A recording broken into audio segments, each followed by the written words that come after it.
My CEO wife, Victoria Ashwood, told me she was on a business trip, but she was actually pregnant with her childhood sweetheart's child. This is a strategic alliance to solidify our market position. How could a pauper like you understand? It was your good fortune that I married you. Can't you even tolerate me having another man's child? Disheartened, I left the company to find my own way. Later, after her assets were seized and she was filled with regret, she begged me to remarry her. I held my girlfriend's hand and kept my distance. Sorry, I'm not in your league anymore. I stood frozen, holding the custom-made anniversary ring, staring blankly at the familiar figure across the way. Hadn't Victoria gone on a business trip? What was she doing here? And who was the man standing next to her? They were nestled together, talking and laughing. The man even had his hand on her waist in an intimate gesture. When our eyes met, Victoria's smile froze. She instinctively raised a hand to cover her stomach. Only then did I notice her belly was visibly swollen. She looked to be 5 or 6 months pregnant. Victoria, didn't you say you were on a business trip? I didn't even realize my own voice was trembling. She took a step forward, a flash of panic in her eyes, but she quickly reverted to her usual condescending demeanor, telling me to go home immediately and not to embarrass her here. But the man beside her had no intention of letting me leave. He strode forward and blocked my path. "Mr. Clark, is it? I'm Ethan Blackwood, chairman of the Blackwood Group. I'm your wife's childhood sweetheart, and also the father of the child in her belly." I heard a sharp gasp from nearby. I knew he was trying to intimidate me. A pleasure. I extended my hand and could feel him deliberately squeezing it, his eyes full of provocation. Without another glance at them, I turned and walked straight home, collapsing onto the sofa. Victoria and I had been married for 5 years with no children. There was an accidental pregnancy once, but before I could even beg her to keep it, she had scheduled an abortion. Sincere Clark, I'm a CEO. A pregnancy means the company grinds to a halt. Don't you dare try to tie me down with a child. As a live-in son-in-law, I had no right to ask her to keep the baby. I just quietly made her chicken soup to help her recover. After that, we gradually grew physically distant until she told me she was going on a business trip abroad and would be gone for a year. That last night, she was incredibly tender, resting her head on my chest. "Wait for me to come back," she'd whispered, "and we'll celebrate our anniversary." I was ecstatic. I even secretly ordered a new ring. I never imagined the so-called business trip was a lie, and the year-long absence was just an excuse to have a baby. The cigarette burned my fingertips, and it took me a long moment to snap out of my daze. I heard the front door open. Victoria stared at me with disgust. "You know I'm pregnant. Are you trying to make a point by smoking?" So, I didn't even have that right anymore. Considering the baby, I silently stubbed out the cigarette. I just asked her why she lied to me. We had an arranged childhood engagement. This is a marriage alliance between our families, with benefits you can't even imagine. I'm already married to you, so what's wrong with having a child to secure the lineage and let him inherit both family fortunes? She spoke as if she was perfectly justified, blaming me for being unreasonable. But I didn't care about the fortune. I just wanted to know if she had ever loved me. "What about our child? You can get pregnant for him, so why not for me?" My eyes were red, my voice shaking. A look of bewilderment crossed Victoria's face, her tone laced with impatience. "He's a multi-millionaire. What are you? I married you because you saved my life. That was an immense blessing. Now you want a child? Don't you think you're being ridiculous?" Her words struck me like lightning. I froze on the spot, unable to move. No man could endure that. The word divorce escaped my lips. Pathetic. A loud slam echoed through the house, and then silence. I went to a law firm, had a divorce agreement drawn up, and headed to the Ashwood family company. The once bustling office fell quiet the moment I walked in. Well, look who it is. Sincere Clark. What brings the CEO's husband to the office? Husband? She's already having another man's kid. He'll probably be replaced soon. So everyone knew Victoria was pregnant. They had all been lying to me. Since I had no intention of staying with her anyway, I walked right up to the gossiping colleague, Leo Fisher, and threw a punch. He stumbled and fell to the floor with a thud. He'd always resented me for easily landing a project he couldn't handle. This was my chance to let it all out. "You're just a goddamn kept man. Acting all high and mighty, you deserve to be cheated on." I swung my fist again. Colleagues scattered in panic, the scene descending into chaos. I was beating the man senseless. He had no strength to fight back. Sincere Clark, what is this insane stunt? Stop it right now. I slowly turned to see Victoria standing behind me, her clothes disheveled. 2 bright red marks were visible on her neck, while Ethan Blackwood adjusted his tie beside her. The atmosphere was thick with intimacy. Everyone knew what had just happened. Leo is right. You really are incompetent, Ethan said. If it weren't for Victoria, you probably wouldn't have your position. Hearing Ethan's words, I couldn't help but give a bitter smile, my eyes fixed on Victoria. To prove I wasn't just a kept man, I had once closed a $500,000 deal by drinking with a department manager until my stomach bled. And just like that, he dismissed all my efforts with a single sentence. Victoria looked down on me, her eyes filled with contempt and disdain. She had no intention of defending me. Sincere, you're the one making a scene. My heart turned to ash. I wiped the blood from the corner of my mouth, pulled the divorce agreement from my briefcase and placed it in front of her. You two are a perfect match. It was my mistake to get in the way. Let's get a divorce. Victoria froze for a second, seemingly surprised that I was serious, her fine brows furrowed. Can you stop this nonsense? My pregnancy with Ethan is just an arrangement. Once the baby is born, you and I will still be husband and wife. Besides, if you leave me, where else are you going to make this kind of money? She was wrong. I never married her for her money. Beside her, Ethan tilted his head back arrogantly, his voice cold. Everyone in the family knows Victoria found herself a wimp of a husband. It seems the rumors are true. You really are pathetic. Whispers erupted behind me as my colleagues took out their phones, murmuring to each other. Victoria's pupils constricted, and she bit her lip, silent. How could someone as proud as her stand being at the center of a scandal? Sign it. You don't want your child to be born with the stigma of being illegitimate, do you? That remark hit her where it hurt. She snatched a pen from a nearby desk, signed the papers, and threw them in front of me. Mark my words, Clark. You'll regret this day. I took a deep breath and walked out of the office amidst the chorus of mockery. Back at our mansion, I packed my few belongings. The anniversary ring sat quietly on the coffee table. Victoria, I won't be chasing after you this time. I rented a small apartment and opened my phone, staring blankly at our wedding photo. Meeting Victoria had been like something out of a movie. She was waiting for a car by the roadside and was nearly hit by street racers. At the last second, I pulled her into my arms, saving her. I later found out that her car had mysteriously broken down that day and had been towed for repairs, which is why she was there. We were friends for a year before I met her parents and learned how wealthy she was. At the time, she defied everyone to be with me, and I worked my way up from the bottom to a manager position on my own merit. Ethan's appearance made me realize just how vast the gap between us truly was. We're divorced now. We shouldn't be in contact. I deleted all our photos together and was scrolling through my social media feed to ask my buddy Mark out for a drink. Then I saw a post from Victoria, welcoming our baby's arrival. In the photo, she and Ethan were holding an ultrasound picture. The background was a high-end hotel room, filled not only with cases of cash and gold bars, but also all sorts of baby supplies. It was obvious how much they were looking forward to the child's arrival. I just liked the post and quickly scrolled past. Not long after, I got a call from my mom, Helen. She said a group of men had shown up at their house, thrown 2 briefcases of cash at them, and told them to get as far away as possible. Before leaving, they even pushed my dad, Robert, who was now resting in the hospital. My heart sank. I rushed over to my parents' house, went to the hospital to explain everything, and then threw the money in the trunk of my car.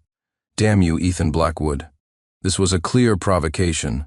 I used the location tag on Victoria's post to find the hotel, stormed up to the 5th floor with the 2 cases of cash, and threw them at Ethan, not forgetting to kick him in the stomach. In an instant, red bills flew everywhere, mixing with the rose petals on the floor, a jarring sight. Sincere Clark, are you insane? Coming here to cause trouble again. How could I have been so blind to ever fall for you? Victoria rushed to Ethan's side, anxiously checking his injuries. If anything happens to Ethan, I'll never forgive you. I tried to lunge at him again, but was stopped by his bodyguards. Ethan raised a hand, signaling them to let me go. He stood up with Victoria's help, a cold smirk on his face. I know you're upset about the baby, but Victoria needs to rest. If you have a problem, take it up with me. Don't frighten her. If I didn't know what he'd done, I might have been fooled by his hypocritical facade. I turned my head and pleaded with her. "Victoria, he's not as good as you think. Just a little while ago, his men went to my parents' house and pushed my dad.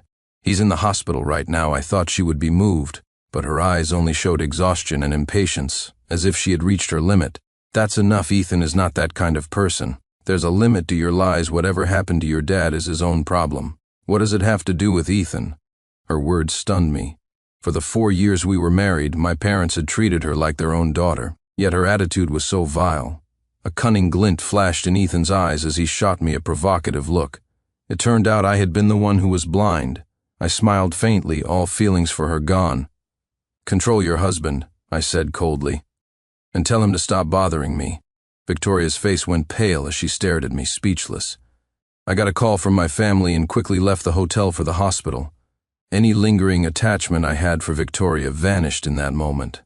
I looked at my parents, ashamed, and apologized to them. When I married Victoria, they had been against it, thinking the gap between our families was too wide and would easily lead to cracks in our relationship. I was so lost in love back then, I thought we could conquer anything. "Mom," I said, "I've decided to take your advice. I'll get in touch with Grace Miller." Chapter 2. Grace was the daughter of one of my mom's friends. We were originally supposed to be set up on a blind date, but by a twist of fate, I met Victoria, and Grace ended up marrying someone else. Just 2 months ago, she divorced her husband due to domestic abuse. While my dad was in the hospital, she took care of him with incredible dedication. Even the other patients praised her, calling her a wonderful daughter-in-law. To thank her, I took her out to dinner. We hit it off, and our relationship quickly grew. I discovered we had many common interests. We had even graduated from the same university, and our apartments were just a street apart. 2 months later, we naturally started dating. Today was our 100-day anniversary. I bought a cake and we went to a barbecue restaurant. She always maintained a passion for life and never shied away from celebrating any occasion. Victoria was the complete opposite. My picture never appeared on her social media, and she even spent her birthdays alone at home without inviting me. Over time, I learned not to bother. As I was lost in thought, Grace had already deftly placed the candles on the cake and was quietly making a wish. My eyes welled up. We blew out the candles together. Just then we heard an argument from not far away. I turned to see Victoria, her belly large, shouting hysterically, "Ethan Blackwood, how could you transfer my company's assets without my permission? If I hadn't checked the financial statements, how long were you planning to hide this from me?" I was just as confused as she was. I didn't understand Ethan's motive. Ethan slowly stood up, calm and composed. "The baby you're carrying is a girl. What good will she be in the future? My mother said you must give birth to a son. Otherwise, who will inherit the Blackwood family fortune? How can you manage a company while you're pregnant and raising a child? It's better to transfer it to my name so the assets can be put to good use." I never would have thought Ethan thought this way. He was clearly just trying to seize her family's assets, treating her like a baby machine and taking advantage of her pregnancy to swallow her company. It wasn't just me, the other diners gasped in shock. Victoria swayed, barely able to believe it. She gripped the handrail, tears welling in her eyes, and clutched his sleeve, crying, "This is my family's business and I'm carrying your child. You can't do this to me." But Ethan couldn't care less. With a cold snort, he brushed her hand away and left. Victoria lost her footing and fell to the ground, letting out a pained cry. Grace couldn't just sit there. She cursed under her breath and pulled me into the middle of the crowd. She screamed when she saw the blood pooling between Victoria's legs and immediately called 911. Soon Victoria was carried out on a stretcher. Out of basic human decency, Grace and I went with her in the ambulance. The smell of blood filled my nostrils. Victoria was barely conscious. A paramedic called Ethan's number, only to be met with a cold male voice. "She's quite the actress, even got a doctor to lie for her. I don't have time for her games." The line went dead. We all looked at each other, stunned. No one could have imagined that the seemingly refined Ethan Blackwood could be so ruthless behind the scenes. I watched as 2 streams of tears rolled down Victoria's cheeks. The ambulance sped to the hospital. She was rushed into the operating room, and about half an hour later, the baby was born. It was a girl. Grace was happily cooing at the baby, while I stood by awkwardly, never having imagined my ex and my current girlfriend would meet like this. Victoria, pale with sweat beading on her forehead, was moved from the operating room back to her ward. She held the baby with a look of pure love. I tugged on Grace's arm, wanting to leave this messy situation, but Victoria called out to me, "Sincere, thank you." Her voice was gentler than I'd ever heard it. She offered a slight smile, which made her look even more fragile and pitiful. My expression remained neutral. I intertwined my fingers with Grace's, felt Victoria's dark gaze on us, and said firmly, "It was my girlfriend who saved you. You should be thanking her." Victoria seemed surprised by my firmness, a stark contrast to my past self. She looked at me pitifully. "Sincere, you're still angry with me, aren't you? Do you want to see the baby? She looks a lot like me. Didn't you say you wanted to have a child with me?" I almost laughed in her face. Did she not realize I had witnessed the entire scene at the restaurant and had no feelings left for her? After she spoke, I felt Grace stiffen beside me, as if she had sensed something. To reassure her, I coldly refused. Sincere, it was my mistake. I was naive and trusted Ethan. He deceived me, played me for a fool. "I'm so sorry. Can we talk, just the two of us?" I took a deep breath and said sternly, "Victoria, my girlfriend saved you today. You should be thanking her, not saying these things to me." My shouting stunned Victoria. A hint of apology entered her eyes as she expressed her gratitude to Grace. "Thank you for saving me. I'll give you a reward. It's just, I got too emotional seeing him. I'm sure you don't mind, right? She really thought money could solve everything. I won't take your money. And I hope you'll have some self-respect, Miss Ashwood." Grace shot her a cold glare, then took my arm and we left. Once we were outside the hospital, she stomped her foot in frustration. To soothe her, I bought some fresh pastries and drove her to the beach, where I told her the whole story. How we met, fell in love, and finally divorced, never to see each other again. I stroked her hair affectionately. "Don't overthink it. I'm never going to leave you." But Grace still felt uneasy, her eyes glistening with tears. We had both been hurt in love before. I understood her sensitivity and insecurities. So, I decided to rent a venue and propose to her, to give her the security she needed. On the day of the proposal, my friends, including Mark, helped me decorate the venue. The floor was covered in roses and balloons, a testament to my devotion. The music started. Grace was led to the center of the stage, blindfolded. My hands trembled with nervousness. When she took off the blindfold, we looked at each other, our eyes filled with tears. "Will you marry me?" She burst into tears of joy, nodded, and fell into my arms. Confetti cannons exploded, and everyone applauded. Out of the corner of my eye, I saw an uninvited guest. Victoria, wearing a white dress identical to Grace's, stood in the corner, staring at me. She walked towards me, the crisp sound of her high heels drawing everyone's attention. "Sorry," she said, stopping in front of me. "I couldn't reach you, so this was the only way." I held Grace's hand tightly. What was she doing? We were divorced. Why was she still pestering me? My friends couldn't stand it either and began to criticize her. I heard the Ashwood family's assets were all seized. It was all over the entertainment news, and someone said that Ethan Blackwood is a philanderer who hangs out in seedy places, a total mess. If you ask me, she regrets it and wants Sincere back. Victoria remained unfazed by the gossip. On the contrary, she shed her pride and nodded. "That's right. I am here to get Sincere Clark back. This is my family's venue. Did you consider my feelings when you planned your proposal here?" I was stunned and looked at my friend, Mark, in disbelief. He had chosen the venue for me. How could it have been hers? Mark was just as shocked. He clearly had no idea. I told her it was just a coincidence. "But I think it's fate, just like how you saved me twice. My life has been yours for a long time." She was an expert at twisting things. I didn't answer her. Instead, I turned to Grace with a look of pure affection. She said, "Yes, I'm taking you home." As we passed her, she grabbed my sleeve. Her fingertips were ice cold. "Sincere, I started regretting it the day after we separated. But you deleted my contact information. I couldn't find you. Seeing you that day, I felt like I was alive again. I neglected you in the past. I still have some money left. Let me make it up to you, okay?" Her words were sincere, and large tears fell onto my wrist. The cold wind whipped through her thin dress, making her look pitiful and fragile. This was the first time she had ever cried for me. In the past, I might have softened, but now I wasn't alone. I didn't marry you for money, and I certainly won't remarry you for it. A high society marriage, a match of equals. Isn't that what you always talked about? What happened? Got cheated out of your fortune and now you remember my good qualities? Ethan didn't treat you well, so you come running back to me. Why should I always be waiting for you?" I pulled my arm free. Victoria sank to the ground, her shoulders trembling as she sobbed quietly. Politeness dictated I should help her up, but to avoid any more entanglement, I didn't move. There are too many people here, and it's cold on the rooftop. You should go home, stop harassing me. I gave Grace a reassuring look and walked towards the exit. Then I heard a shout from behind me. "Sincere Clark, you'll regret this." It was followed by a splash. Victoria had jumped. My blood ran cold. I was paralyzed. My friend screamed and rushed to the railing to look. We were on the rooftop, about 4 stories high, with a large infinity pool below. Victoria had landed right in the pool. "Quick, save her, she can't swim," someone shouted. A waiter from downstairs bravely jumped into the pool.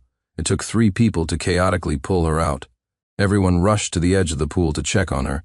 Victoria was soaked, her hair plastered to her cheeks. The thin dress clung to her curves, and the men around us started murmuring. She slowly came to, her eyes looking at me with sorrow. Out of concern, Grace took off my suit jacket and threw it over her. "I feel sorry for you. You can keep the jacket, but please don't bother us again. No matter what stunts she pulled next, I wouldn't pay her any mind." Her sudden appearance had ruined the proposal. I felt Grace's spirits drop, but I couldn't think of any way to make it up to her. To my surprise, Grace wasn't angry. She hugged me tightly and said, "The fact that she's still chasing you just proves what a good person you were. I didn't make a mistake choosing you.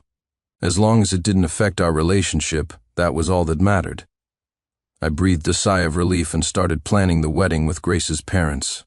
Half a month flew by in a blur of activity. Mark came to me, full of apologies about the proposal venue, hoping I wasn't angry. Then he leaned in conspiratorially. "Have you heard? Ethan transferred all of the Ashwood family's assets. Now their company is full of his spies. The old employees are miserable and quitting in droves." I was shocked. I had no idea. Mark said it had become an open secret in their industry. Everyone was talking about the corporate takeover, and Victoria had become the subject of endless gossip. Ethan is basically untouchable in the manufacturing sector now. No one can stand against him. Some companies are even sending young women to him just to get on his good side. How had it come to this? I paused my work, feeling a sense of melancholy. Victoria had always been so proud, never tolerating any slight.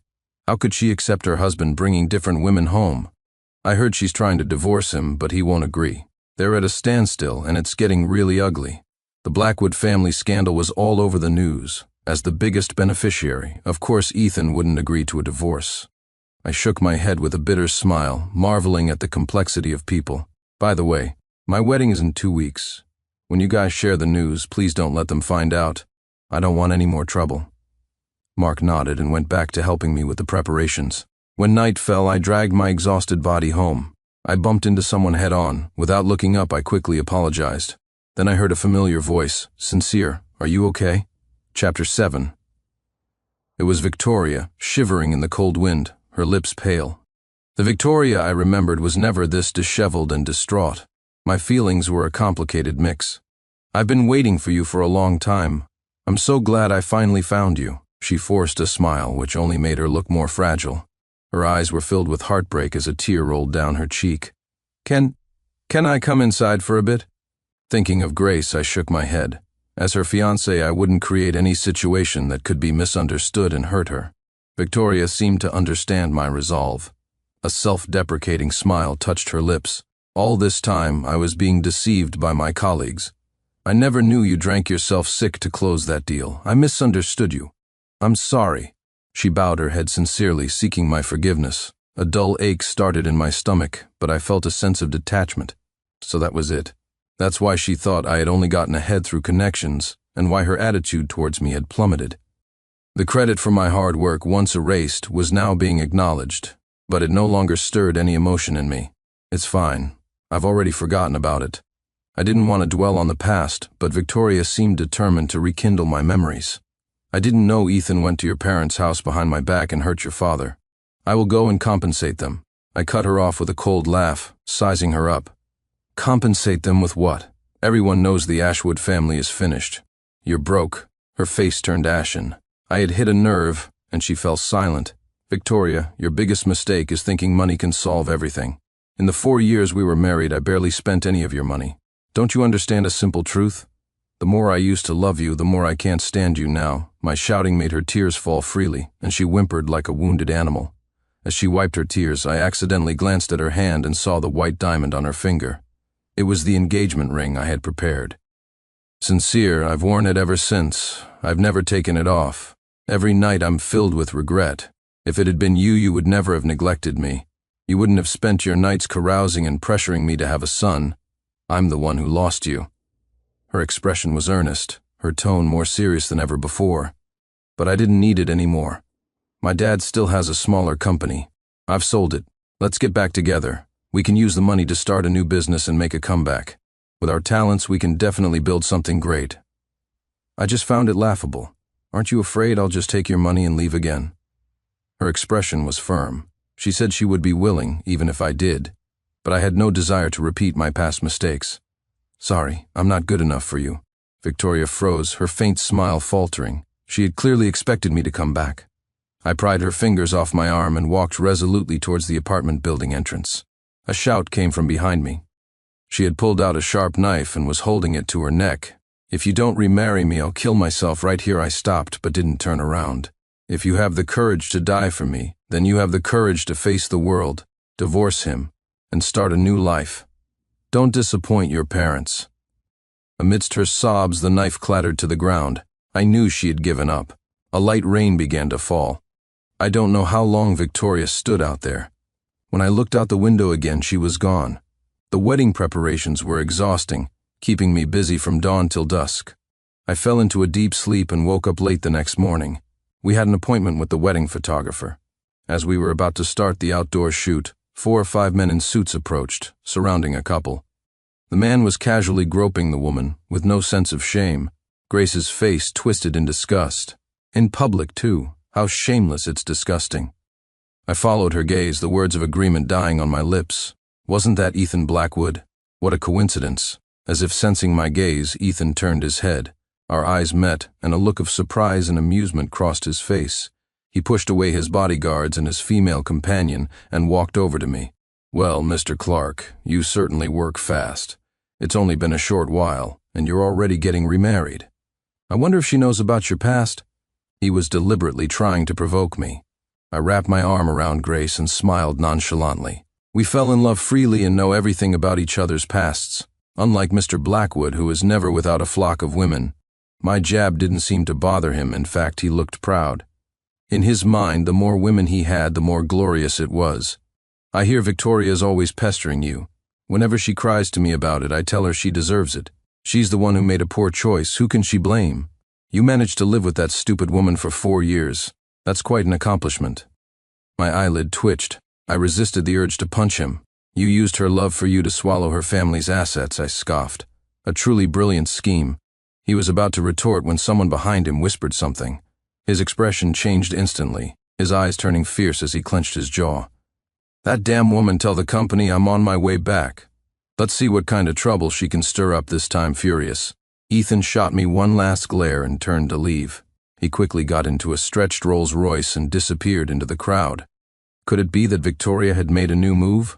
I mulled it over, but couldn't figure it out, so I pushed it to the back of my mind and continued with the photo shoot.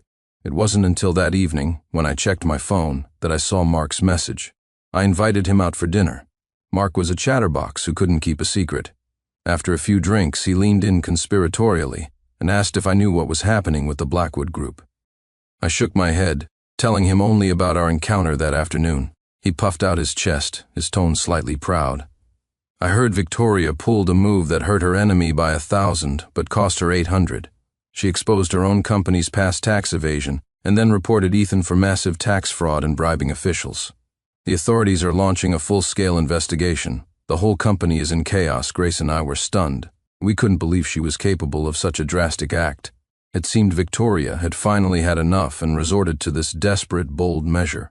Strangely enough, even though we were no longer in each other's lives, I couldn't help but feel a sense of satisfaction for her. It meant she had finally learned to fight back. Thinking of Ethan's arrogant face, I smiled. I decided to add some fuel to the fire. Let's make it burn even brighter. Ethan's company was thoroughly investigated. The case involved many people, and the business was forced to shut down for rectification. I scoured the news and leaked stories about his chaotic personal life. A construction worker he had previously worked with posted on social media about unpaid wages. I hired a lawyer for him, free of charge, to help him get his money. He led a large group of workers to protest in front of the company headquarters, creating a massive scene. At the same time, I posted the old medical report from my father's injury online, along with security footage from my parents' building of Ethan's bodyguards causing trouble. When netizens saw this, a new wave of outrage erupted against him. CEO childhood sweetheart steals another man's wife and assaults his parents. I can't believe someone so shameless exists. Forcibly took over the Ashwood family fortune. These corporate tycoons are truly on another level. Careful, or Mr. Blackwood will track you down through the internet and beat you up too. The online discussions were overwhelming. The Blackwood Group's stock plummeted. The situation was grim. Grace and I would check our phones from time to time, happily keeping up with the latest developments. Soon, our wedding day arrived. She stood before me, just as she had on the day of the proposal, her smile radiant, her eyes full of love. In front of the officiant and all our guests, we hugged, we kissed, and we declared our love for each other. For some reason I felt a sense of unease, my heart pounding in my chest. I glanced into the corner and saw a figure standing there. But this time, Victoria didn't cause a scene. As I stared in shock, she held up a red envelope, handed it to the person collecting gifts, and then stood quietly in the corner, watching the entire ceremony. Under the spotlight, her cheeks glistened with tears. At the exact moment the officiant pronounced us married, she looked me in the eye and slipped a ring back onto her own ring finger. For a moment I was at a loss for words. When I had loved her, she hadn't cherished it. Now that I had moved on, she reappeared. What was the point? After the ceremony, as Grace and I were making our rounds to toast the guests, I saw Grace suddenly move. She took 2 glasses of wine and walked towards the corner. She was going to talk to Victoria. I expected them to argue, but to my surprise, Grace was gracious. They looked at each other, smiled, and drank their wine in one gulp. Victoria then picked up another glass and walked over to me. I saw everything you posted. I'm sorry, and thank you. The Blackwood Group is finished now. I've decided to leave this city and live on my own from now on. I wish you happiness. The strong liquor burned its way down my throat as I watched her leave. Years passed, and the old grievances faded. The next time I heard news of them, Grace was in my arms, playing with our child. A friend told me that all of Ethan's assets had been seized. He had become the scapegoat for the tax evasion and a series of other crimes and was now serving time in prison. As for Victoria, she had completely disappeared. It was as if she had vanished into thin air. Even her parents couldn't find her and had reported her missing. Gone. I remembered what she had said before she left, but I couldn't guess where she might have gone. Oh well, everyone has their own destiny.